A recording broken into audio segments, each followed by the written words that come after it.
¿Qué tal, hermanos? Dios les bendiga. Damos gracias a Dios porque nos ha regalado este hermoso día. Y hoy vamos a ver este tema, la sangre del nuevo pacto. Y para ello vamos a leer este pasaje, Marcos capítulo 14, versículos del 22 al 25. Dice la palabra de Dios: y mientras comían, Jesús tomó pan y bendijo, y lo partió y les dio, diciendo: tomad, esto es mi cuerpo. Y tomando la copa, y habiendo dado gracias, les dio, y bebieron de ella todos. Y les dijo: esto es mi sangre del nuevo pacto, que por muchos es derramada. De cierto os digo que no beberé más del fruto de la vid, hasta aquel día en que lo beba nuevo en el reino de Dios. En este pasaje nos encontramos en el día en que el pueblo de Israel celebraba la Pascua, una fiesta anual que conmemoraba la forma de cómo Dios los libró de la esclavitud de Egipto. A través de Moisés, por la dureza del corazón del faraón, Dios manda 10 plagas, donde la última plaga acabaría con todos los primogénitos de esa nación, pero que por igual salvaría a aquellos hogares que cumplieran con lo establecido por Dios y poder así salir de Egipto. Este relato lo podemos encontrar en Éxodo capítulo 12, y es ahí donde nos dice cómo Dios le ordena a su pueblo sacrificar un cordero y colocar su sangre en los postes y los dinteles de las casas, donde se comerían esa noche la carne del cordero asada al fuego. Esto serviría como señal de que habían creído en ese medio de salvación que Dios ya había provisto, y así pasar por alto, porque eso es lo que significa la palabra Pascua. La palabra Pascua significa pasar por alto, de modo que haciendo esto que Dios les había mandado, su pueblo iba a pasar por alto la plaga que Dios mandaría a Egipto, la muerte de todos los primogénitos, tanto de los hombres como de las bestias. Esta práctica tenía que hacerse por fe, es decir, tenían que creer lo que Dios les había dicho para que la muerte no llegara a sus casas, sacrificar un cordero y con su sangre pintar la entrada de sus casas donde se habían refugiado por fe, para evitar la ira de Dios, para evitar que hubiera muerte en esos hogares. Y es así como a partir de ese evento Dios manda a recordar ese día, y año tras año se sacrificarían miles de corderos como parte de la celebración anual de la Pascua.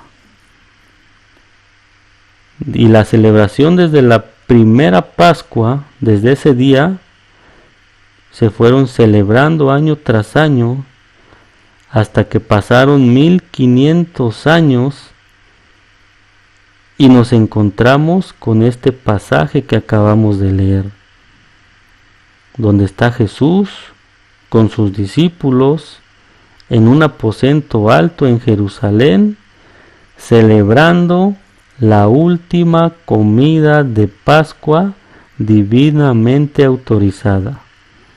Y digo la última celebración de la Pascua porque esa noche, estando Jesús con sus discípulos, con los 11, porque Judas ya había sido descubierto por Jesús ante los demás y se había ido,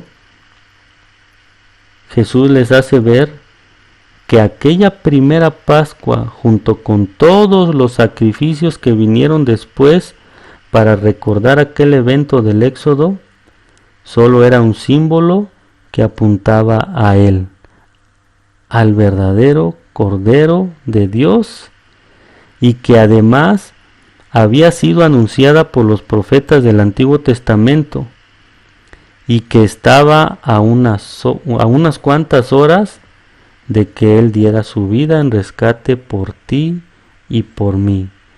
De hecho, Jesús les había dicho ya en Marcos 10:33 que Él iba a ser entregado a los principales sacerdotes y a los escribas y que lo iban a condenar a muerte. Pero en esa noche, estando en ese aposento, el Señor instituye una nueva conmemoración que apuntaba hacia Él mismo y hacia su obra en la cruz. Mientras que la antigua Pascua conmemoraba la liberación temporal de Israel de la esclavitud en Egipto, la nueva Pascua celebraba una redención infinitamente más grande, la liberación de la esclavitud del pecado. En una sola comida de Pascua, la noche antes de su muerte, el Señor Jesús concluyó la antigua celebración e instituyó la nueva. Tomó parte de esa última fiesta de Pascua y las redefinió como elementos de su Santa Cena. Dice la palabra de Dios que tomó el pan y lo partió y se lo dio a sus discípulos como símbolo de su cuerpo. A cada uno de sus discípulos les da un pedazo del mismo pan, simbolizando al mismo tiempo la unidad que tenían en Cristo y la que tendrían todos los que habrían de creer en su sacrificio. Y después de distribuir el pan, el Señor instituye el segundo elemento de su cena. Dice la palabra de Dios que tomando la copa y habiendo dado gracias, les dio y bebieron de ella todos. Que bebieran de ella todos demuestra que Jesús quiso que todos los creyentes participaran de ambos elementos para recordar lo que Él haría por el mundo. Jesús les dijo: esto es mi sangre del nuevo pacto, que por muchos es derramada. Así como el pan simbolizó su cuerpo, también la copa simbolizó su sangre. Y para que ese pacto tuviera valor, debía de haber derramamiento de sangre. Pero a diferencia de los sacrificios de los animales requeridos por los pactos que vemos en el Antiguo Testamento, donde Dios hacía pactos con Noé, con Abraham, con Moisés, con su mismo pueblo, ahora en este nuevo pacto ya no se requirió la sangre de un animal, sino se requirió la preciosa sangre del Cordero Inmaculado de Dios para que fuera derramada en muerte para el beneficio eterno de todos los que Él iba a salvar. Y en el pasaje paralelo a este relato en Mateo capítulo 26 versículo 28 se agrega la razón de que la sangre de Cristo debía de ser derramada.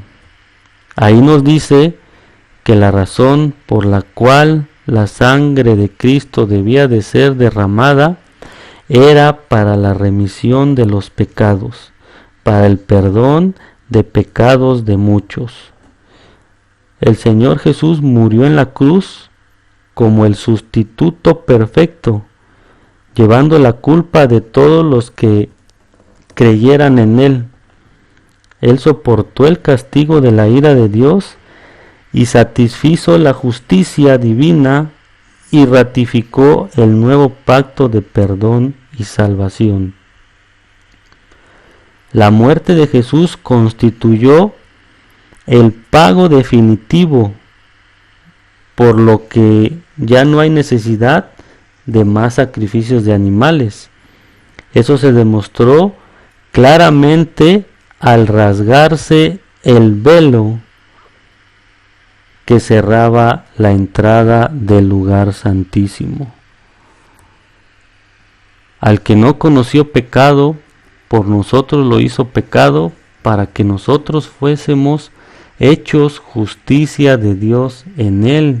Dice 2 Corintios capítulo 5, versículo 21. Y dice Mateo capítulo 27, versículo 51, y he aquí el velo del templo se rasgó en dos, de arriba hacia abajo, y la tierra tembló, y las rocas se partieron. El velo que cerraba el paso al lugar santísimo servía como un recordatorio continuo de la separación que el pecador tiene de la santa presencia de Dios. Ningún sacrificio animal abrió alguna vez esa cortina.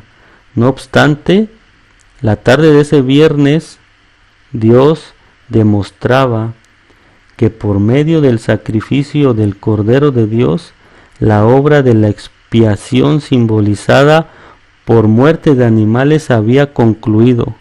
La barrera hacia Dios había sido retirada de forma permanente.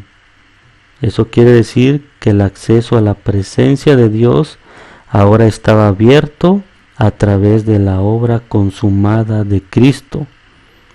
En ese momento, en el antiguo pacto terminó y el nuevo pacto fue ratificado. Y ahora por medio de nuestro Señor Jesús podemos acercarnos confiadamente al trono de la gracia para alcanzar misericordia y hallar gracia de Dios. Jesús concluyó la celebración inaugural de la Cena del Señor con una promesa para sus discípulos. En este pasaje que hemos leído, dice: de cierto os digo que no beberé más del fruto de la vid hasta aquel día en que lo beba nuevo en el reino de Dios. Y esas palabras nos aseguran que nuestro Salvador va a regresar y que un día volveremos a celebrar la Pascua con Él en su reino. Sabemos que nuestro Señor Jesús no vino a condenar al mundo, sino que vino para que el mundo sea salvo por medio de Él. Nosotros como hijos de Dios sabemos que Él se encarnó para entregar su vida. Y ahora nosotros lo recordamos y sabemos que estamos seguros en ese nuevo pacto, porque Él derramó su sangre por tu vida, por mi vida y por la vida de esas personas que aún Dios tiene predestinadas para su reino. Damos gracias a Dios porque ese nuevo pacto abrió el velo para tener entrada directa y poder tener comunión con nuestro Señor. Damos gracias a Dios porque es Él quien hace todo y nosotros nada más nos toca creer en ese nuevo pacto, creer en el Cordero de Dios que derramó su vida y que ahora nosotros podemos tener comunión con nuestro Padre Celestial. Dios les bendiga y espero que este pasaje sea de bendición para sus vidas.